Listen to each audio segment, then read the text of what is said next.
What's good, everybody? My name is Crispin, and this is the Brothers in the Foyer podcast. Today, we have a really special guest in here who I'm going to introduce in a moment. But as the brothers, we have our brother Christian here. We have Maurice, we've got Will, and we've got Isaiah, as well as myself. And our special guest today that we are super excited to introduce and speak with.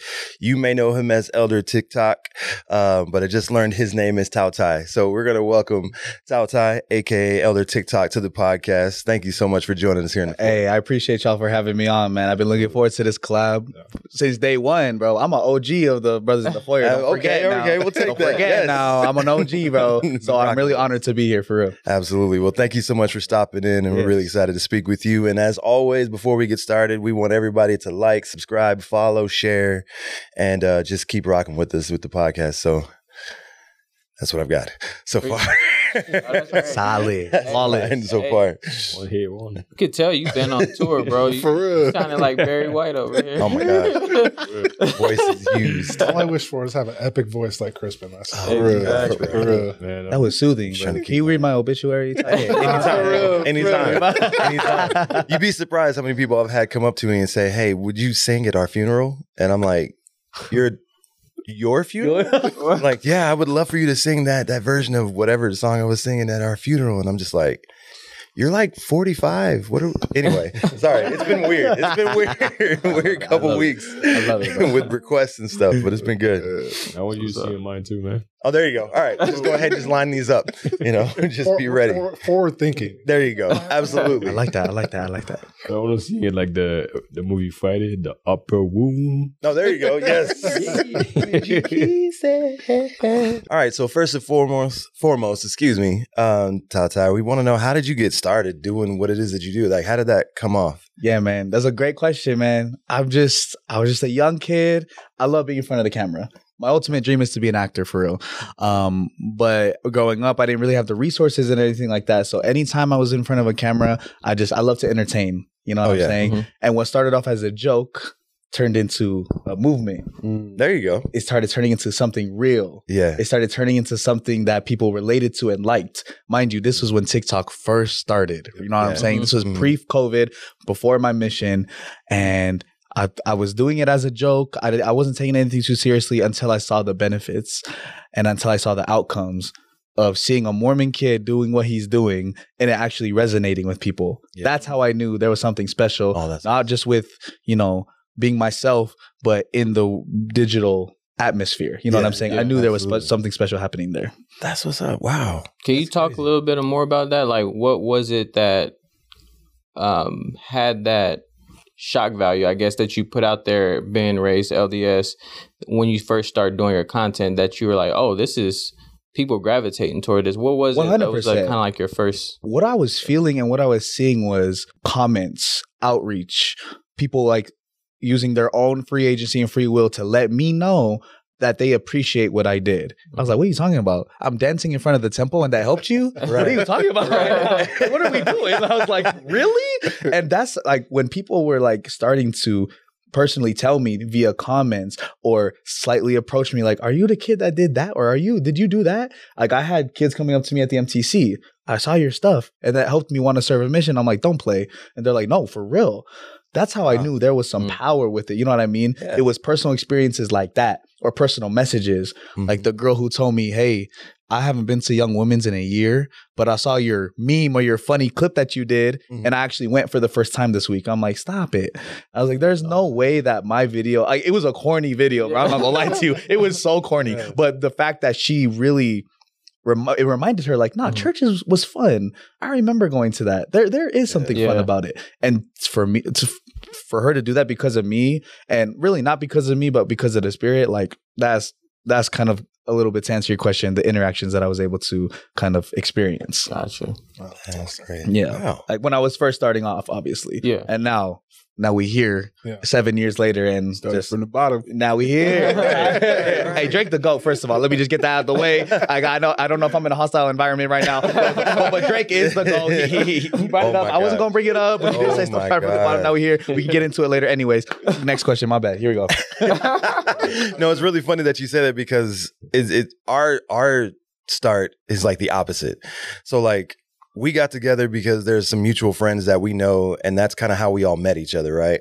And then we're sitting around each other having lunch, and the conversation builds, and we're like, bro, we should podcast this. It's amazing. So like we gelled immediately, but then, you know, we had all these ideas on what we want the podcast to be and what we wanted to do, and, you know, all these thoughts. And then we get there in our first one, and by the end of it, it was like church.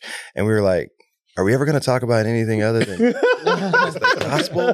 Like, anytime we got in a scenario, we were like, no, we got to bring God into it. We got to bring God into it. And then after we started to like loosen up a branch little out, bit loosen up, and get a little used to it, then the conversation spread a little bit. So it's really funny how yours started as a joke and ours was like right. straight on. And then we end up meeting in the middle. Glorified elders quorum. Absolutely. All right, brother, what's your thought on it? Right. Bro, can I like bring that up real quick? Like, speaking of that, am I mistaken in the fact that you guys actually, I know this might sound a stupid question, but you guys literally met in the foyer, like of the chapel. And if you guys are meeting in the foyer, y'all are not going to second hour. No. I don't want to call y'all out, but I mean, like, is that how it happened? Because I'm not going to lie to you. The conversations I have, not even going to a second hour, are like more fulfilling to me. Mm-hmm. Like when I went to talk to the librarian, right, and chop it up with her rather than go to class, like we would talk about doctrinal stuff. Like you said, glorified elders quorum. Mm-hmm. Hey, you'll never catch me in elders quorum. I'm sorry, bro. Like you'll never catch me there just because like can't do it. I don't want to be unk status yet. Respectfully. Yeah. But like you guys literally had doctrinal discussions without even having to go to class. Am I right in that? Or no, we've definitely done that. Our foyer was kind of created for us. We ended up, you know, going out to like a buffet, an Asian buffet, and we just like almost closed the place down. We were there for like 3 hours. Y'all keeping them in business, huh? Just straight closed up. down, eating. But but the best thing about it though is we were just having discussion. Though it was just like normal discussion, but then one way or another, just a gospel principle would pop in here and there. Right. So like maybe that's why you feel like second hour is like, can we just have more real discussions? Does it have to be like have more of the brethren and sisters share more real life experiences that they're going through and how they've been able to apply the principles, you know? Dude, literally what you just said, I think that would be such a benefit to the church if I don't want to be disrespectful and say like, you know, because people prepare their lesson for the week to teach the elders quorum or Relief Society, but the most engaging way, you put everybody in a circle. Literally. And it's like, I don't want to say seminar, but it's like a discussion. Yeah. Those are the most valuable lessons rather than you just, I don't want it to feel like class. Yeah. Like that's why I don't go. That's why I don't be going like a lecture. And I'm not saying that it always feels like that, but it can kind of create this environment where you're like, okay, yeah, like listen to the teacher at the chalkboard or whatever, rather than being in a comfortable, let's talk about it, more comfortable, little loose with it, right? Yeah. Don't sit on those hard chairs, cold chairs. Let's sit on the couch. You know what I'm saying? It's like, couches. No, exactly, bro. Maybe that's what the church would invest into couches for Relief Society. Well, that's how they keep you awake. That's how they keep you awake. Restaurants do that too. That's very smart. Uncomfortable, cold areas to sit, so they'll get you up out of there and get more money through. Got those soft chairs in like the middle section. You know, put them all the way. They don't need you too comfortable. Yes, but lessons. Let's shift over to rather discussion based, and maybe one person leading the discussion. But other than that, that's the most fulfilling lessons that I've ever been a part of personally. I think it's interesting too because like the elders quorum lessons I've had, at least, where somebody does that exactly, are the best lessons. Yes. Yeah, it really does. And as a former elders quorum teacher, that's exactly how I talk. Exactly. Yeah. Yeah, I love I was about to say that too. Do exactly what he said. Telling you, it'd be valid for sure. Yeah. Most definitely. Most def. Well, where would you say, man, is your most viral content that you've had that you feel have had the biggest impact on your audience? Oh man, that's tough. I was thinking about that too. So for Elder TikTok, for my channel, one of my biggest motivations is just to humanize and normalize the Mormon member, the LDS member. You know what I'm saying? Mm-hmm. We just like y'all for real. We're not that different. We do believe in different stuff, but we're just like y'all for real. Yeah. So my most viral video, bro, is and maybe this was, I got some controversial opinions about it. It was with me and a friend, and shout out to my homie who started the trend. I kind of picked it up. But speaking of going out to eat, right? Yeah. Oh, who's not here today? Oh, Andrew. And Ray. You're going to have to catch him slipping. Here's what you guys are going to do. So my most viral video, we sit down to eat, right? And our food gets delivered. It's sushi. And my friend eats it. But we didn't say prayer yet over the food. We didn't say a blessing over the food. So I have my phone recording. And when she put the sushi in her mouth, I just start saying a prayer. Our dear Heavenly Father, we thank thee for this. She's mortified, spits the sushi out. Because she's like, oh my gosh, I forgot to pray. 12 million views, right? 2 million likes. But like in the comments, they're like, I know a Mormon prayer when I hear one. But that's gotta be an LDS prayer, right? And the discussions in that video, I'm still getting likes to this day about it, right? But a video so silly, so dumb, so simple can illustrate like, I'm not ashamed to pray over my food in public. You know what I'm saying? Right. Like, I'm not ashamed. But also they know that it was an LDS kind of prayer. You could tell. Right? You could tell. Right? You could tell and so that had a big impact. And that I got a lot of followers from that just because they're like, wait, like, do LDS people do that? Like, I didn't know Mormons like did this kind of thing. You know what I mean? So that was one of the more funny videos that I have done. That's crazy. My other one was when I basically called out all the Christians and I said, we're not a cult and here's why. I don't know if y'all maybe tapped into that one. I love that one was like, I was straight up. I was like, XYZ, this is why we're not a cult. And to this day, people still are trying to find ways to say that we not. Or that we are, right? And I'm like, did you not watch the video I put my heart and soul into literally explaining the matter, right? So I thought that one was pretty cool too. That had a big impact on a lot of followers. So that's crazy. I want to piggyback off that because I want to know, like, just in that space of that you've been recording, what's probably the most surprising response you've ever gotten to a post? Like, you weren't expecting that at all. Ooh. Okay. Maybe, like, are you maybe one you were about to throw hands on, or something? You know what I mean? Like, did it get crazy or not? You know what I mean? Are you talking about like a response to me personally? You know, what sure. Or like I like it all. I'm just wondering, like, after making that video, this is the reaction to it, and you're like, wow, I was not expecting this reaction. Whether it's from like somebody personal or just an overwhelming amount of this or that. Absolutely. Can I be real on here? We're in the foyer. I gotta hear it. So I'm gonna bring this into the foyer. One of the responses I got the other day was, "Dang, I didn't know the Mormons could be gay."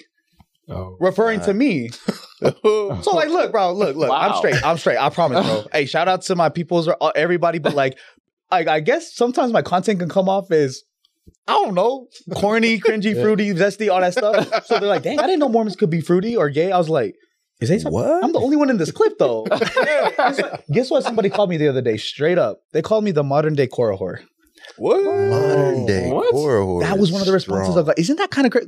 We know the story about Korah whore. We know what happened to me. We know what he did. I'm like, I'm on your team. I'm like, I'm with y'all. And there's a lot of people don't understand my vision, or when I say things, bro, it's because that's how I truly feel, bro. It's literally part of my testimony, bro. Like, I'm not intentionally trying to be controversial, but people take it and I get called gay. I get called a Korah whore for what I'm doing. Obviously, it's the anti. Exactly, bro. And I'm like, are you guys not watching the stuff? Like, are you guys not really? But so that's some of the responses that I've gotten, bro. And it's just interesting to see different people's perspectives on me when I'm trying my best to spread the good word. You know what I'm saying? Yeah, that's how I can best answer that question. They're trying to pull you off. Yes. Yeah, basically, I want to take a moment to just kind of like give flowers, I guess, a little bit, because here's why I appreciate your channel, your watching Elder TikTok, is because, and then after hearing you talk about it as well, these are the conversations people have when the camera's not on. Whether they want to admit it or not, these are the things we say. We're regular people. We have our own opinions. We all thinking it too. Absolutely. We are all thinking these things. To some degree or whatever, maybe a policy comes out in the church or some like rules or things change, and you have immediate thoughts and you don't utter them out loud because you don't want the person next to you to hear how you really feel or whatever. Or maybe you're in your safe space at home and you're talking it over with your spouse or with your family and you say these things. Well, podcasts like yours just illustrate what we're saying with the camera off. Which is why I appreciate it, because these are real convos. Whether I agree with it or not is irrelevant. That's irrelevant, bro. But I'm not going to sit here and act like you're the only one that thinks the way you're speaking. Right, like, Chris. But to your point, like, but why isn't nobody saying it then? Exactly. You know what I'm saying? Yeah. And like, people want to keep if a policy comes out in the church or something in general conference got brought up and you get that feeling in your chest, it's like, ooh, oh my gosh, I actually don't agree with that. Or, oh my gosh, like, I don't know if I rock with that. Right. People don't want to voice their opinions. People don't want to put it out into the universe because they're probably going to question their own faithfulness, sometimes even their own membership. Oh man, if I disagree with this and I say it out loud, people are going to question my faithfulness, my obedience, my membership. You know what I'm saying? And but to be honest, fellas, I don't think that's healthy. You know what I'm saying? No, it's not. Like, I don't really think it is. Like you said, agree to disagree, that's irrelevant. It really is, because that's how we spark dialogue and conversation. Exactly. Right? Yeah. Like, bro, I know you guys are thinking these things too. Don't be afraid to say it, bro. Yeah. Like, and I understand. Cup of tea. We got this weird cancel culture thing going on or whatever. We're Mormons, we're LDS, so we already got the end of the stick already. Yeah. But you know what? No, if no one wants to be that catalyst to talk about their real true feelings about church, especially in 2024, bro. Yeah, I'll be that guy, man. Like I'll take it, bro. My spot is similar to the Foyer. It's a safe space. You know what I mean? Yeah, absolutely. Exactly. I love that, bro. I feel like there's a very unhealthy stigma, or like an unhealthy attraction that many members have in terms of perfection. And maybe that's another reason why they don't voice their opinions the way they should. Because like you mentioned, well, if I voice my opinion, I'm not living up to what the standard should be or whatnot. You know what I'm saying? And I feel like we need to just get a better, and myself included, because I used to be super hard on myself about certain things, you know. But like just the view of perfection in general and what that means, I feel like that's why we can get, you know, attacked at certain points, or like, oh, you stepping out of line. But no, like these are real issues that we should be discussing, like openly, you know? Yeah. So correct. And it usually just sparks from a question. Like I'm not saying that I'm this or that. I want clarity. Exactly. A lot of times it's just that, like, this is my opinion. Yeah. But that doesn't mean it, like, if I never say it, conversations never start, one. But two, like, a lot of times people just want to know a little bit more about what this is, or why LDS members do what they do, or why this new policy may be coming out. And maybe you come to an answer, maybe you don't. But our church, here's what I don't like about members when they do that to other people, and there's a little bit of persecution or prejudice, is that our church professes, as missionaries, because we were all missionaries, right, the number one thing that we tell everybody when we walk into somebody's home or walk up to somebody with this new information that they may not know more about, we tell them to ask God. Yeah. Don't believe us. Pray about it. Correct. Correct. Pray and ask God with real intent. And then the only thing we ask you to do is, when you do that, listen for it. Whatever the answer is, if you believe it to be from God, then we ask you to follow it. It's not in our hands. Right. God's going to tell you where you need to go. We're telling you to go to him with this. Yes. To see if this is something you need to do. It's funny you say that, bro. We're talking about questioning, right? Because we want answers to questions. Can I be real with y'all? Absolutely. I hate the LDS Church has this saying, and I've come to terms that I actually don't like it at all. And I wish we could get rid of this saying. We need to stop teaching it to these kids. We need to stop teaching it to members. And you guys might know it. What are we supposed to do? Finish the sentence. We're supposed to doubt our what? Doubts. Before we doubt our what? Faiths. I don't like that. Hey, here's why. When we indoctrinate that into ourselves, doubt our doubts. Doubts are just questions. Doubts are just curiosity. So don't actually doubt your doubts. Go with these questions. Let us not forget. We're not going to forget that our church was restored because of a question. It was Joseph Smith's question. Absolutely. So don't come here and tell me, don't do that to me and say, doubt your doubt. Bro, Crispin, just doubt your doubts, bro. But I have a question about this. No, just doubt your doubts and have faith. Believe. Just believe. Don't ask the question. Exactly. Don't ask the question. Blind faith. Bro, I cannot stand the blind faith in our church right now. Bro, Heavenly Father gave us a mind for a reason. He gave us our spirit of intuition for a reason. Why aren't we using it? You know what I mean? And so I get the premise of doubting your doubts before you doubt your faith. I get it. Fundamentally, it's beautiful. However, it's not a bad thing. It's too vague. It really is. You can take that and run with it in the wrong direction fast. Exactly. Absolutely. Right. I love that. Just use your brain. He gave it to you for a reason. Absolutely. Yeah. Like, if you have a question, have a conversation about it with other folks, but also have a conversation with God. You know, just like you're saying. Yeah. Like, I know somebody that's got every answer. Yeah. Ask him. You know what I mean? I know somebody that definitely knows.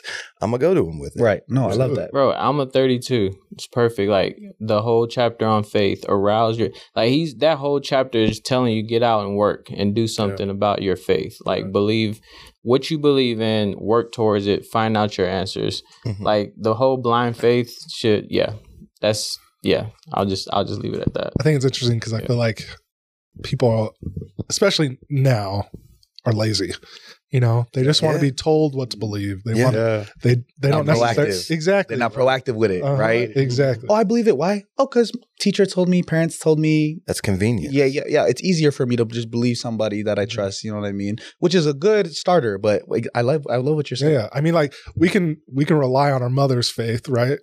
But at some point, we got to grow up. We got to do it ourselves. Absolutely. I love that. Develop our own testimony, and I think that's a huge issue in the church right now, where people are falling away because they never had faith to begin with. Like they're just going off of what their uncle, mother, brother, or sister said. They were borrowing somebody else's testimony.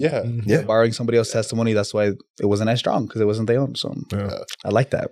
Now it's really funny. Now we just asked you about, you know, your most viral posts, and then like your most memorable, I guess, shocking reactions to your post. And the reason why I wanted to ask that question is because there's 7 of us brothers in the foyer. Yes. And when we met, there was far many more that were invited to the foyer in the first place in that first conversation that we had. Yeah.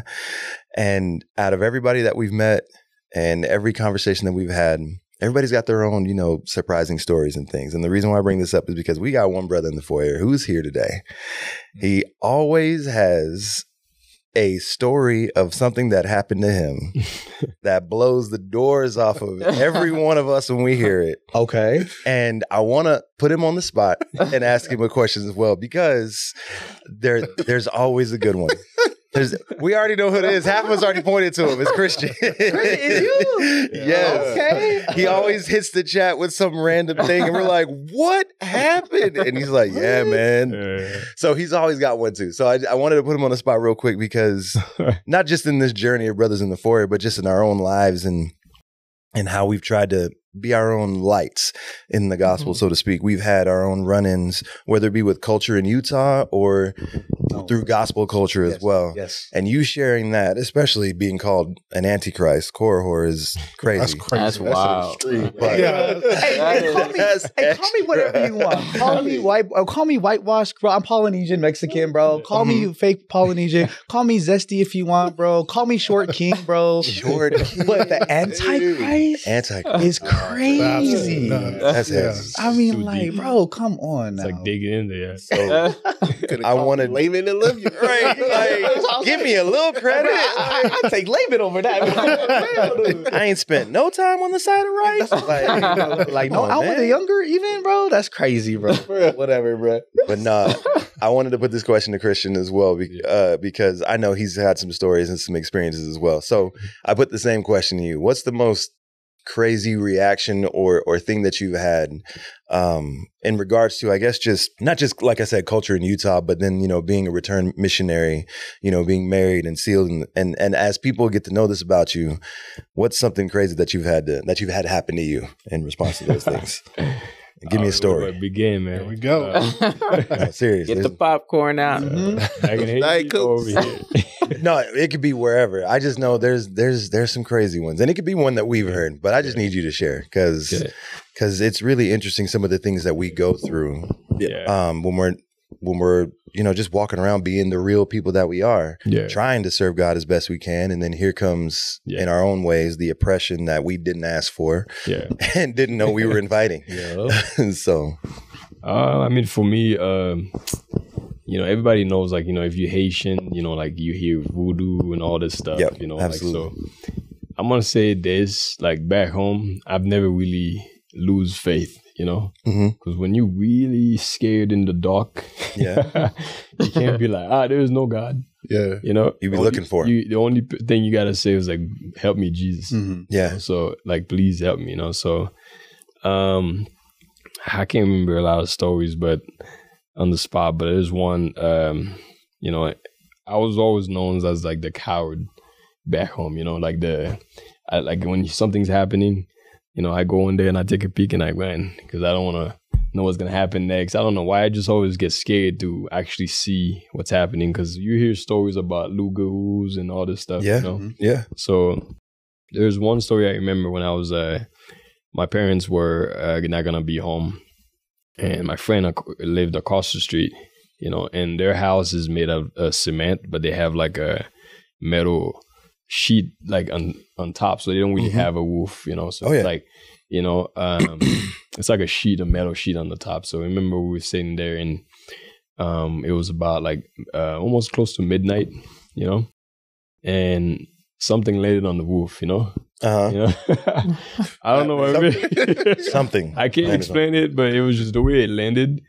It had to land in the middle. So, and there's no walls behind his house, so there's not a way of someone to jump on the roof, you know. So I got you, yeah. So, and then it started walking, you know, and I was like, something is moving up there. Something, you know, something is moving. And it's heavy because it sounds like it has 2 feet. And I was like, man, either someone tore a child on your roof, or something landing on your roof. You said a child? Yeah, I'm trying to make sense of what's going on. What's happening? Like, right what's happening?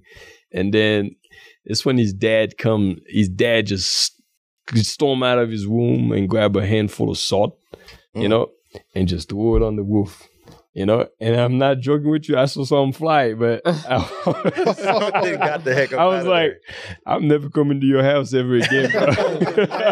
I got cement. I won't even hear it. You know, I'll be like, you know, so you hear stuff like that all the time. Like there's like stories, like people swap stories all the time. So people don't really lose faith. That's why I said, you know, when, you know, like back home, I was Catholic. I was Jehovah, I was everything. Yeah. You know, I remember going to a Catholic school, and we go to church. We go to school on Sundays, you know. So a lot of times, like a lot of things that happens, you know, like you hear, like, so when they happen, you see a group of people, you know, like for example, like I had by my house, there was like a little lady that they have her in chain, you know, and they're like, they're like, everybody's screaming like, she's a Lugau, she's a Lugau, and then they're like a bunch of group of people, and I'm over here like, I'm like, let her go, bro. This is an old lady. Yeah, you know? Right. Like, what are we doing? And they're like, no, it's a Lugau, and I'm like, there's no way. Like, you know, in my head, I had my doubt. You know, I was like, I don't believe in that stuff. You know. But then I'm trying to listen because like they were asking her a question, and then one of the questions they ask her is like, release the kid or something like that, you know? And then she said, and I would think like she would be like, no, you got this wrong. But she said, I'll release him. She had a deep voice. I'll release him if you let me go. You know, that's what always get me, you know? So I'm like, I didn't want to say it. You know? Right. So, or something like that. Any Haitians watching right now, they can testify for me, man. Like, absolutely. If there's some stuff that you see there, they won't, some of them will be like, nah, because I guarantee you most of them that said no, they didn't stick around to see you. Right. Now, see, I'm glad you gave me the story from home, and this is what I was hoping, because, like I said before, if you've seen Elder TikTok's posts and you thought horror, and then you hear real life stories of just growing up in Haiti, and you still think Elder TikTok is horror. I'm not seeing it. There's so much worse going on when it comes to the way people think and the way people believe. To think that just because we're not going with the norm, we are antichrist is crazy to me. Yeah, because man, there are some blind people when it comes to the gospel or the light of Christ. There are some people that need to be found. We'll say it like that for sure. But no, thank you so much for that. I needed that because you said that. I'm like, you're horror. You got to hear some of this guy's story. I was like, then you'll be like, man, that's crazy. So sorry to do take the conversation somewhere else. That was cool, bro. But I like that a lot. But yeah, sorry. No, you're good, man. Well, TikTok, how do you decide, man, when you're creating your content is there like a certain season, or do you be like, all right, I'm going to put something out that's going to be faith-based today? Or so how do you go, I'm going to do something that's faith versus something that's more contemporary, things that are happening in the world that's more secular? Ooh, that's a very good question, actually, because I am a full-time content creator now. I'm a self-UGC creator, user-generated content. So I am a part-time promoter or a marketer, right, for these different companies here in Utah. So they do utilize my platform to get the name out for their brand or their product or what have you. Absolutely. And then I do my Polynesian content on the side as well for fun, kicks and giggles, but I'm really trying to tap into my own community as well, right? Gotcha. So just kind of finding a balance between that, but I never want to go obviously a couple of days without my Jesus or my faith base, you know what I'm saying? Yeah, absolutely. And since we are, Brothers in the Foyer Elder TikTok, when I think about posting my Christian based, my faith based content, there's 3 metrics that I personally use, right? My first one is, would Jesus like this post? If Jesus had Instagram or TikTok, would he like it? Literally, right? Would he approve of this post, right? My second one is this going to help somebody? Is my post, no matter what it is, no matter how off-putting, no matter how left field, no matter how voodoo-ish-esque it may seem, right? Would it help? Is it going to help somebody, right? Yeah. And then my last one is, will people feel Christ's love through this post? You know what I'm saying? Yeah. Will it help one person? Will they feel Christ's love? And would Christ himself like it? And if it doesn't pass those metrics, it's not in alignment with what I want to do for my platform. Gotcha. Controversial is what people might think. I do deeply think about the stuff I post online because I know people watch and they listen. You know what I'm saying? Yeah. And something that y'all said on your platform, which I love, is that us as LDS content creators, we are not influencers. As much as we want to consider ourselves influencers, I hate that word in general, bro. We are not influencers, bro, because our message we share, it's straight from Heavenly Father, bro. It's straight from Jesus Christ, bro. We are the tools. We are the instruments, bro. I'm the piano. You're the guitar. You're the sax, right? We are literally, and then, but because of you can be the sax, bro. My bad. You can be the violin, bro. Like, first off, let me get my instrument. Let me get my instrument right. Exactly. First off, but we are not the influencers. The Spirit is, you know what I'm saying? We are just the tools. Wow. And then once we start playing as a band, once we start, coming up with cool riffs, melodies, harmonies, and stuff like that, that's the Spirit speaking to these people, right? Yeah. So that's what I really try to feel like is the Spirit flowing through my content, right? So that's how I kind of base my postings. So I hope that answered your question. Oh yeah, it absolutely does. And people think that because you don't hear the Mormon Tabernacle Choir in the background, that the Spirit's not there. Oh, bro. You can have the Spirit wherever you are. Yeah. Like wherever you are. Can I be real with you real quick? Shout out to the Tabernacle Choir. We love them. Absolutely. Can I tell you my motivational song on the mission? Oh, I gotta hear it. Pop Smoke. Lil TJ, Drake. I was gonna say, hey, bro, look, I was at a tough spot. Okay, it was COVID. It was my second mission. I'm in Seattle. Facebook was going crazy. What he said, it's a hot take, but bro, like, I felt the Spirit on my mission when I was listening to Facebook Reels of like these rappers. I'm not kidding you guys, bro. Like, it motivated me to go out and do work. I'll listen to hymns, bro. I'll listen to the choirs, bro. But like, there was something about, I'm like, because I'm an athlete, bro. I played football, right? And growing up, I played a little bit in college, but I was like, when I heard like a pump up song, I'm like, nah, like I'm gonna go do some good missionary work today. And people don't, like, I genuinely think you let some music slide in the mission field or whatever. Like, y'all heard what he said. You can feel the Spirit anywhere, right? You really can.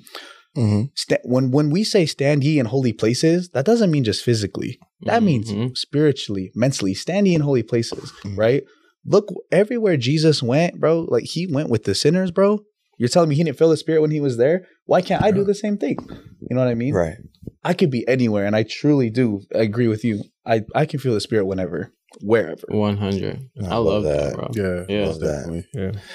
You had mentioned something about you're wanting to tap in more with your community, and I wanted to get more thoughts of that from you, because one of our biggest reasons we started this platform is because we wanted to have more outreach and normalize the Black experiences here in Utah and actually reach out to more African Americans and help them see that, look, this is a place that you can have happiness, be inclusive, and have a growing relationship with the Savior, right? Because a lot of times people in the Black community shy away from this faith because of its history. So, does that bother y'all? Y'all can be honest. Does the history of the church, where we're sitting here, October sorry, I didn't mean to cut you off, but before you asked me the question, I wanted to ask y'all, does that bother y'all? And is that one of like the big like deal breakers when it comes to the church for y'all? Y'all here? So to the people who are going to watch this, to the community that only the Brothers in the Foyer can reach, Does that bother y'all? I think Crispin said something about this some time ago that I absolutely love. It's expected. And it's like, it's expected. What do you mean by expected? Well, like, if you look at the history of the church started, 1800s? You know, anything that's over 100 years old, if there's not a little bit of prejudice throughout its history, you're like, makes you raise your eyebrow. You're like, is that really something that, like, Okay. how did not you make it through that? You know, so like for me, like, of course you expect it, and it's not like it's if you. You know, it's almost like if you assume that there wasn't anything, it makes an ass out of you and me. Sorry to swear. Sorry. No, you're good. No, it says We all learn that. Bible. Yeah. What happens when you assume? But, Wait, right? We good? Yeah. We good. It says it in the Bible. It's but good. like if you assume that, like, oh, because this is a faith-based organization that is like, I mean, you look at the Catholic Church, there's been some like straight up atrocities happening there in the past. But we're not going to talk about that, or Yeah. we're not. Sometimes, you know, I just Heavy on the kids' parts. Yeah, hide your kids for real. hide yourself, depending on who you are. Sorry, man. Hide yourself. Hey, But like seriously, you know, like there's are things that are happening that, you know, throughout history, if we only assume that, like, if you're a faith-based organization, nothing bad has ever happened. Yeah. You're gonna be led.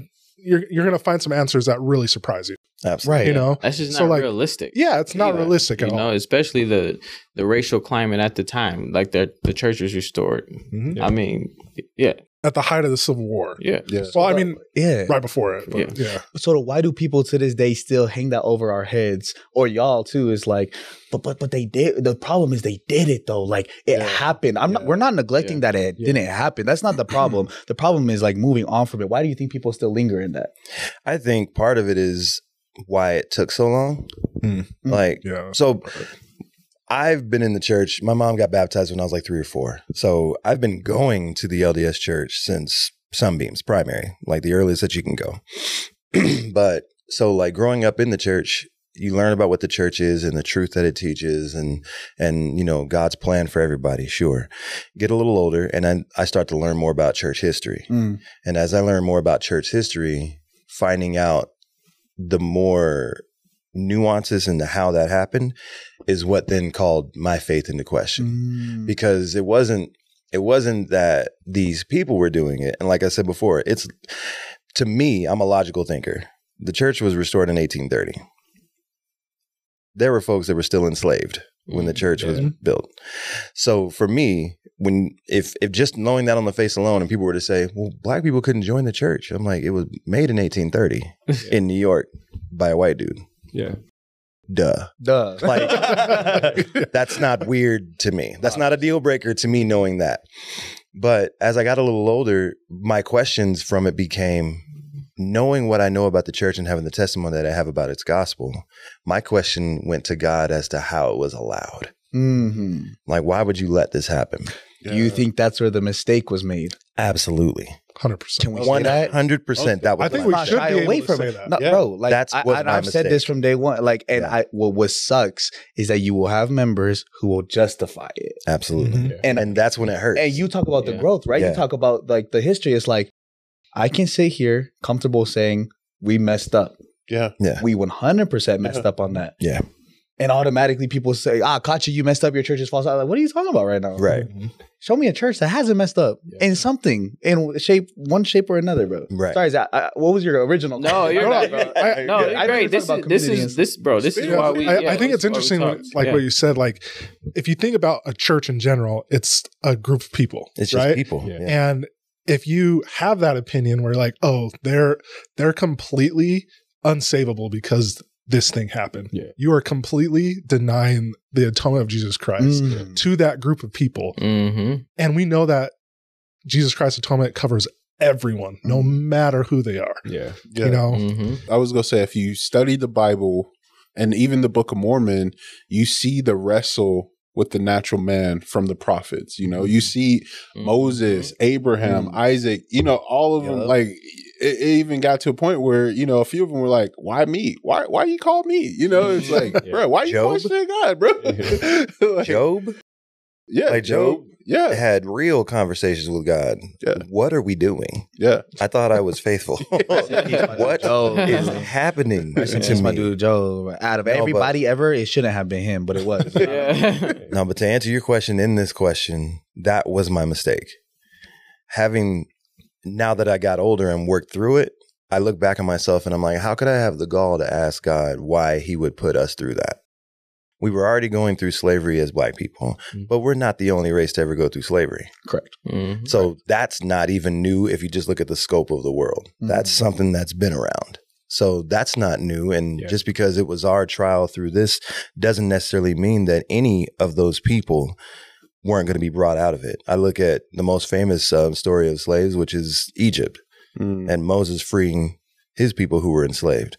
They were brought into slavery, as we learn in the scriptures, because of some iniquities that they were going into. So the Bible gives us a reason why they got into slavery. And I think that's one of the questions that we have in the church, is how we got to this point too, but that's a side note. But the Bible tells us how they got there. But most importantly, the Bible tells us that they were brought out of it in God's time. And their time through that did not condemn any one of them. Right.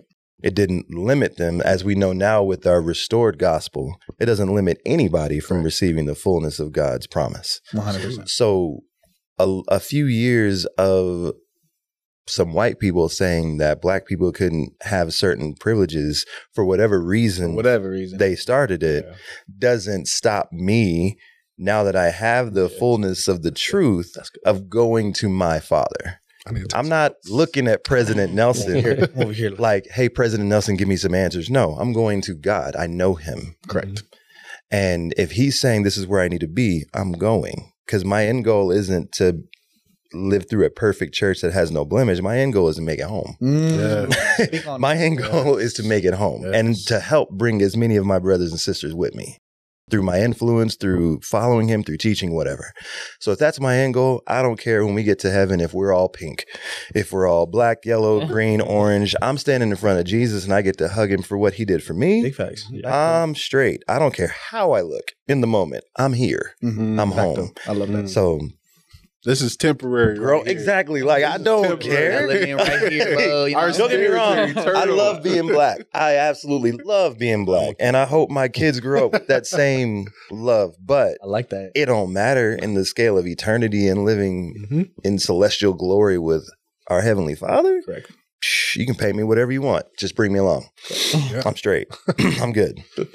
Facts. So, yeah, sorry. No, we did want to get into the question of him and his culture. See, this is what happened. We got talking and everything like that, and we're like, man, somehow, some way, somebody's going to end up preaching. I'm here for it, dude. I'm here for it, dude. That's exactly why we love this platform, man. So, again, just backtracking just a bit. That was the reason, right? We wanted to help bring some more of our community in, so that way they can see this is a place they can be accepted, feel included. How are you looking to do that with, because you mentioned your community, you wanted to be more 100%. Included and bring them in. So what are you looking to accomplish there? Here's my goal and mission when it comes in particular to my Polynesian community, right? Every Polynesian is Christian. Every Polynesian believes in God, right? The pillars of the Polynesian community is God, family, respect, right? Okay. That is our bread and butter. That is who we are as Polynesian people, right? So it just so happens that there's tons of religions in Pacifica. There's so many religions, right? But they're all Christian based, right? It just so happens that there's one religion in particular that prioritizes God or Heavenly Father. There's also the same religion that also prioritizes the family over anything else, right? That is one of the things that is so tapped into the Polynesian community. And then all in all, respect for our Savior, our loved ones, our families, our Heavenly Father, right? And obviously, it's the LDS Church. That is why it resonates so much with our Polynesian people, is because they are already born up in that. They were already brought up in this kind of atmosphere, in realm, culture. In the culture. It's literally embedded in our skin, in our DNA, to be God people, respectful people, and family people. Right? You name me another church that is as hard and as tapped into the family, other than the LDS Church, you probably can't. because our doctrine when it comes to the family unit is one of the forerunners of who we are. That's why we're LDS people, is because of the knowledge that we have and the belief that we have about families, not just on this life, but eternally, right? So when the Polynesian community hear that, that's something that resonates with them. You know what I'm saying? Yeah. Now, obviously, we have our pastors and ministers who will say otherwise, of course, and there's a pride cycle like, oh, I can't become a Mormon until my dad dies. Like, you know how that goes. Like, my dad's a pastor. I could never do this and that. And it's tough. And I'm sure that's across all cultures and religions, but I want to be that. I just really want to be an example of what LDS Polynesian looks like. You know what I mean? Yeah. Or what it can be. I just want to be a good representative for my people as well. Because like I said, every Polynesian is Christian. Yeah. Almost every Polynesian is Christian. It's just a matter of this is my faith, right? I dare you to find another faith that covers these three pillars as good as the LDS faith does. And according to my research and my experiences, you will not find one. The Mormon Church is where it's at. So if you're Polynesian, you definitely should look into becoming a member or even just deepening your conversion in the church. So absolutely. I mean, go ahead, Christian. I was going to say that's how it is in the Caribbean too. Like exactly. Being from like the, I feel like Jamaica and Haiti, all these like Caribbean countries, like they all believe in God. Even like that's why I said earlier, like even like the bad people believe in God. Absolutely. So it's, they don't deny it. And I can speak for a lot of Haitians. Haitians, they will go to any church because they know in their heart that they're all Christian. There's somebody there, and that's a good thing. So, yeah, to hear that, exactly. Respect and stuff with family, and I love that, and I love how you want to be that example of what Polynesian culture can be and how to find it in your faith, and how through your journey you haven't found anything better as an organization, as a church, that presents what we are as a people than this church. And I love that. Black people, we're so diverse and we're so everywhere that we don't have necessarily like one thing like that, faith-based, that'll unify us across the globe. But in our little area of the world, America, what we can speak to as Black Americans is in the same realms. Like, we want to normalize the fact that everything that is valued in the church is also valued in our communities, whether you think so or not. Because you'll look at the news and you'll look at whatever they perpetuate in media, and you see every stereotype. Fatherless, if you're not, an athlete, you're on the street, we're lazy, there's no work ethic, there's no this and that. And actually, it's to the contrary. There are a lot of us out there who come from 2-parent households. There are a lot of us out there who are raised to have our own 2-parent household, to find the right spouse and get married and have a family, to be business owners and not just workers for the rest of our life, to get an education, to do that. And through different circumstances, and usually the common denominator isn't Black, it's poverty. You'll get lots of us who end up living that street life, doing gang type things, doing drug type things and things like that. And usually that doesn't stem from us as a culture. That's more so circumstances. Sure. The circumstances that we're in. You know what I mean? When you have nothing, you turn to whatever is good. Exactly. Whatever seems good to you, you'll find it. Well, and I think that's an interesting point too, because even like the folks who do turn to gangs and stuff like that, what are they looking to replace? Family. Yeah. Right? That's exactly what they'll tell you. You brought up fatherless, right? Absolutely. Family. There's a family issue right there. Yes, exactly. Like, man, I didn't have love in the home, but my homie down the road was always there for me. So I ride for him. You know what I mean? Like, I rode for him. You know what I mean? It is what it is. And they find it however they look for it. So it's like, even in our culture, what we want to normalize to our culture here in Utah, which is predominantly white and not as diverse, what we want to share to these people is that we're here. And it's not weird that we're here. In fact, we think a lot like you when it comes to the things we want in life. So we want to normalize that to our Utah community to let them know, hey, there are people just like you that just don't look like you. Correct. All over. But into our community, you want to let them know that, hey, we come from you and we are able to still navigate this space in this extremely non-diverse area of the world in a church that's seemingly non-diverse, even though globally it's actually quite diverse. Yeah. But we're here in Utah, of all places, still living our Black lives with our family, raising our kids, our Black kids in this area, teaching them all the things that we brought with us to keep what makes us who we are alive, while at the same time following what we know to be right. Right. Despite what other people who are not used to being around us feel about it. You know what I was just thinking about? So there's a bridge that we're trying to create. That's cool you talk about that bridge, bro. I think there's actually a lot of comparisons that we can take from both of our communities, right? And a lot of things like are very similar. You know what I'm saying? We love people, the Black community, Polynesian community. We love everybody. You know what I mean? Yeah. Like especially here in the United States, we got that Southern hospitality. You know what I'm saying? Yeah. It's crazy. I took a test one time. They were trying to test to see what religion I was, and I answered it to the T. Guess what I got in return? Baptist. They thought I was Baptist, bro. Yep, absolutely. That's what they thought I was. Obviously, they didn't have a Mormon option because they don't think they're Christian. But anyways, I was the closest to Baptist. But it's like you said, like our peoples are just lively peoples. You know what I mean? Like I'm gonna say it. Like we all got rhythm here. You know what I'm saying? We're all natural athletes. We're all naturally good at everything. Yeah. You know what I'm saying? Sometimes, and guilty, we have a little bit of a laziness problem in the Polynesian culture, which I mean, I do need to myself be better at, right?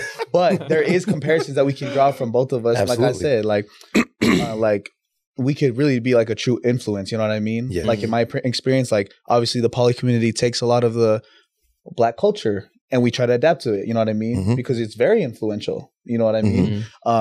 Culturally wise, right? Socially aspect wise, or what have you, this, that, and the third. But I think that us in this foyer right here, what we're doing right now, I think it reaches people that the church can't reach respectfully. Yeah. And but they need, like, there's a need for the foyer. Most definitely. You know what I'm saying? So, yeah. And that's why it's important to be yourself. That's whatever why it's important. Yeah. You can live the gospel and still be yourself. Ooh. You don't have to cut your dreads, bro. Yeah. You don't have to shave your beard. I wish they would. I don't have none. But I wish somebody would say, Brother Banks, you need to cut your hair too. I'm like, man. All right. Anyway, sorry. You don't have to wear a white shirt on Sundays, man. Bro, I took full advantage of that. Yeah. I took full advantage of that. That's so real. We gotta. It took me a long time to understand that, but on my mission, I had a man. I'm trying not to cry. I had an issue, man. I thought that I was supposed to be like someone else, you know. Yeah. And I got to a point where I was 9 months into my mission, and I cut that out. And I was like, man, I'm gonna be Will, but I'm gonna be disciplined Will. I'm gonna be committed Will. I'm gonna be faithful Will. Yeah. And it's so important, and that's why we need this, you know. We need more elders quorum lessons like this. We need more ministering meetings, more bishopric, you know, interviews like this. Because how many lessons has just been taught in this hour, bro? Right. That, you know, they had to cover in a span of 2 months. You know what I'm saying? Yeah.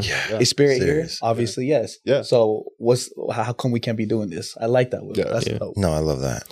And I mean, speaking on the diversity and heritage that we've been talking about, like, do you feel like the poly community really understands the significance of y'all heritage and background, speaking towards from teachings of the church, right? Because like the Book of Mormon teaches about a group of people that left the original colony and sailed west, and they were never heard of again. And one of the prophets, I can't remember which one, but we can drop a link with the quote in this episode. Dedicated one of the Pacifica temples. I think it was like New Zealand, or I don't know which one. We can find Samoa, out. Tonga, Fiji. Maybe like one of those. Yeah.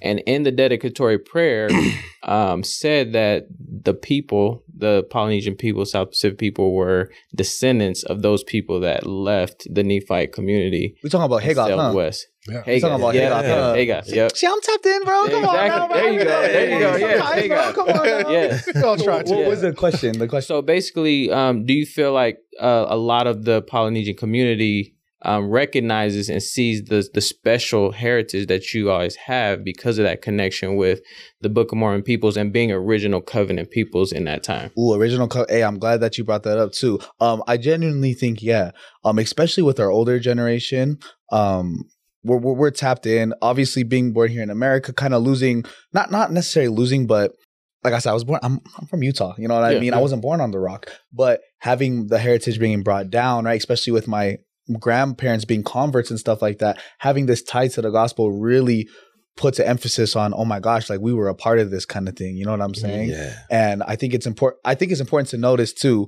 that kind of like along the same realm a little bit. Like, so to answer your question simply, like, yes, I do think that our community is tapped in. And I would love for Polynesians to really realize that God has always been part of our lives and will always will be, you know, as Pacifica people. But I wanted to say this in regards to culture. It's something that we need across the whole world is that God's culture is here.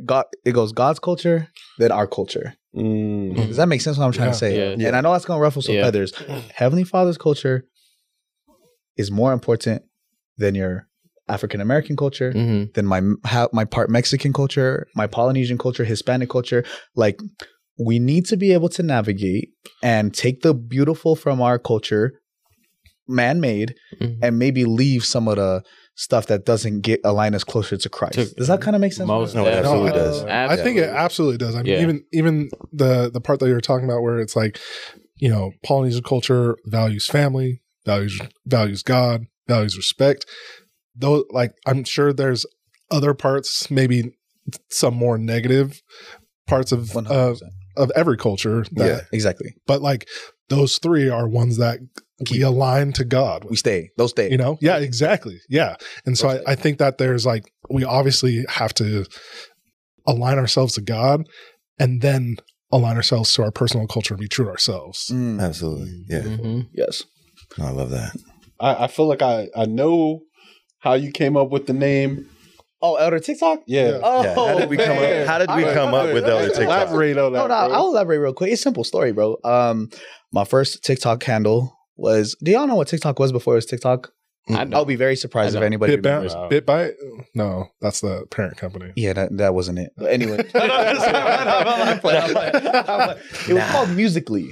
Musically before it was called TikTok. Wow. Yeah, so Musically went under business, right? They went under, and then it became TikTok instead. My first ever handle was the Mormon TikToker.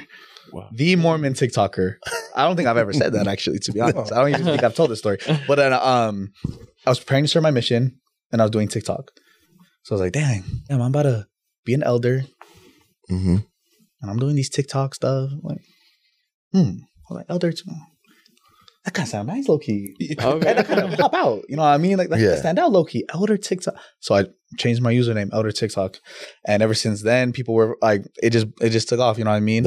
And no matter how much Polynesian content I do, no matter how much UGC, no matter how much I promote your brand or your company or your business or your party, I will never switch my Elder TikTok name. Because in and of itself is promoting what? Who we are as LDS people. It's the church. And I've lost business opportunities because, like, could we use your real name, or could we like switch up your name a little bit? It's like Elder TikTok is like who I am. I'm trying to be an everyday missionary. People now, because I'm not an official missionary, like you can call me, like people call me TikTok still and stuff like that or whatever. But that's the original spot. That's dope. Okay. That's crazy. So that's how it came to be, and man, we rolling with it. We running with it. Till the wheels fall off. Straight up. I did have just last question. Sorry, I know if we're running behind, but I wanted to ask y'all while you guys are navigating this journey as brothers in the foyer. Which, by the way, if you haven't tapped in yet, like, what is you doing? You know what I mean? Like, absolutely. Like they're up and coming. They're already making moves right now. Get with us. One of the questions that was brought up and the thing that I really liked is, how do you guys navigate the negativity that you guys get? Like, we've kind of been talking about it already, but like, y'all are like, I'm not gonna lie to y'all. Y'all are the first to do it. Something like this, right? I've never seen it anywhere before. It's special. You guys got a crew, right? That's like social media has not seen this before, right? Have you guys received negativity, hate, all that kind of stuff? And how do you guys navigate that? Ooh, can I go first? Feel free. Because my answer might be different. You got like anti-Mormons in there. You got ex-Mormons in there. What y'all got? What do you guys have? I'll go for myself. First off, if you are one of our haters, if you don't like what we're about, if you don't understand why we're blackened in this church, if you don't understand why we would, even be on this platform, if you think we're whitewashed because we're in the church trying to speak good of it, if you're on any of that, to me, I already know who you are. I've already been through that. Wow. So you're not deterring us or me from anything. I already know you. Spent my whole life around you. Mm-hmm. And that comes from family and other Black people that we've known along the way, that I've known along the way. So that I could care less. I'm happy to see you because that means you turned on the podcast. So, yeah, exactly. So thank you for tapping in. Feel free to share that even in a negative way. Share that with everybody. But to be honest with you, the way I handle the negativity tells me, I handle it like this. Negativity that's coming, especially in the way that it's coming, tells me that we're onto something. Mm-hmm. See, that's stuff I'm talking about. Anything good talking about in all of the scriptures, anything good that has ever been, prophesied to be coming, met extreme opposition on the way to it. Mm-hmm. So if it's one thing I've known in my own life and I have a testimony of is anything that led me to God, that required the work of my faith to get there, there was work to get there. There was opposition placed for me to get through, get over, get around. So I know that we're onto something good because, one, we've had an outpouring of people that really appreciate what we're doing. So we have had that. A lot like what you said as well. We've had people reach out and say, brothers, like I didn't know there was a lot of us, especially you're all in the same place. You have no idea what this is doing for me. Right. We really appreciate you. So I know we're reaching people, which helps. But at the same time, there's that logical thinking of me. For everybody good like that, I know there's somebody like, how dare these brothers sit on here and talk about this white church and how this white Jesus saved them and all this other stuff that we've heard. Somebody, and it's like, somebody got to go save those brothers over there and use them. I Right. know for a fact that you have brothers out there who are saying somebody go save these. you need to go get these dudes. So save these fools. They need to They're wake brainwashed. up. Y'all are brainwashed for real? Like no, like you guys are brainwashed, dude. Like y'all need help. People literally are. They really think that. Yeah. Tell me not. They really think that. So that's how I handle it. It's more of a testimony of me of letting me know where I'm heading. Most definitely. I mean, I think the same thing. Like for me, the way I handle it is like you haven't ever said, like no one can say anything that other people haven't already said. Right. In person. Right. Like, oh, you're just that white black guy, because like we've heard these. You're Oreo, with those absolutely. I get Carlton Banks. I'm coconut. Yo, they called me Carlton Banks in high school. My last name is Banks, but my mom wouldn't let me speak slang, so it was like, and you speak it. Yeah, I was Carlton Banks. Sorry. I'm black and white. I get that all the time. So like. Nobody can say anything that I haven't called, but like for me, the only way, like the way that I get over it is I don't care what facts people say. The only person that I care what they think about me is my wife, my kids, my close family. Right. And God. The close family. Emphasis there. I only care what God thinks about me. Yeah. And my relationship with him. So these other people who are going off in comments, first off, get a life. Right. You know what I mean? Second, like, I don't care what you think. I'm going to do me. You're going to do you. We're going to do us. Bro, shoot. Matter of fact, tune into the next episode and give us some more comments, by the way. Keep watching. It's like what you say. You do you and I'll do the algorithm. Bro, like, fine. These Exmos are just like, bro, they're so corny, bro. They are so corny. It's like they're pitting y'all and myself. They're like, oh, like if they only knew or whatever. I'm like, why are you so concerned with us? Y'all left. Yeah. Leave us be. Yeah.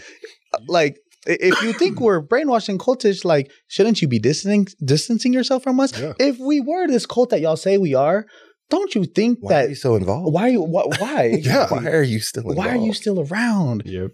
And let me add one more to you, like you said, like get a life, and also thanks for tuning in. You know what I mean? You still watching Brothers in the Foyer. You are still listening, bro. So obviously, like Crispin said, we doing something right. Mm-hmm. Y'all doing something right. Yeah. I mean, for me, like I'm from the Caribbean, man. Like everything's an insult over there, man. Every word that comes out, like when people throw insult on me, like it makes me laugh. I'm like one of those people, like when someone's insulting me, I'm always laughing a little bit. Because I'm like, hey, it don't phase you. As long as you don't touch me, man. Hey. Right. Hey, don't start nothing. Won't be nothing. Like, I was like, man, like, your insult is not as close of what I've been didn't get him, man. Trust me, man. Like every word in Creole is an insult. Like, even my dad insults me. My dad, my family, my neighbors, everybody. That's just interwoven in how y'all speak. They already know, you know. We fight with the Jamaican, we fight with Barbados. People from Barbados, like we all insult each other. To me, insulting each other is a culture for me, you know, especially born in the Caribbean. So it's like it's more like a conversation you want to have because you want to insult me because you want something back in return, you know. So sometimes, like, you know, hey, I just answer as like, hey, you know, you respond in a negative way. I'm gonna respond in a positive way because kill them with kindness. Motivation, you know, at the end of the day, we're not next to each other because you know you're not gonna be talking like that to someone you just met, you know. So that's just, you know, that's how I am, you know. So me, no, bro, that's nice. So that's good. Well, thanks for telling me that, and I like y'all are doing something great for real. Like I've been honored to be on y'all podcast, man. Like I said, subscribe, follow to the fellas, bro. Absolutely, Brothers in the Foyer. They are the ones doing it, and like I said, I've said it again. I'm gonna say it again. Like y'all are doing something that the normal member cannot do. So please don't stop. Keep doing what y'all doing because you obviously know that it's making waves and making moves and people are taking notice. And like I said, y'all are needed. And for real, thanks for having me. Appreciate that, man. Thanks for coming. Thanks for coming. Thank you for coming. Right. Elder TikTok, everybody. Elder TikTok. The one and only. Yeah. Well, just to finish up, we'd like to thank everybody once again for tuning in to the Brothers in the Foyer podcast. Our special guest today, we thank so much Elder TikTok for joining us as well. Please tune into his channels to TikTok and follow his posts. I guarantee you're going to love it. So don't just take my word for it. But again, we thank you so much for joining us. Like, subscribe, share, and we'll catch you next time. Yep. Thank you. Blessings, man. Appreciate you, bro. Fire episode, man.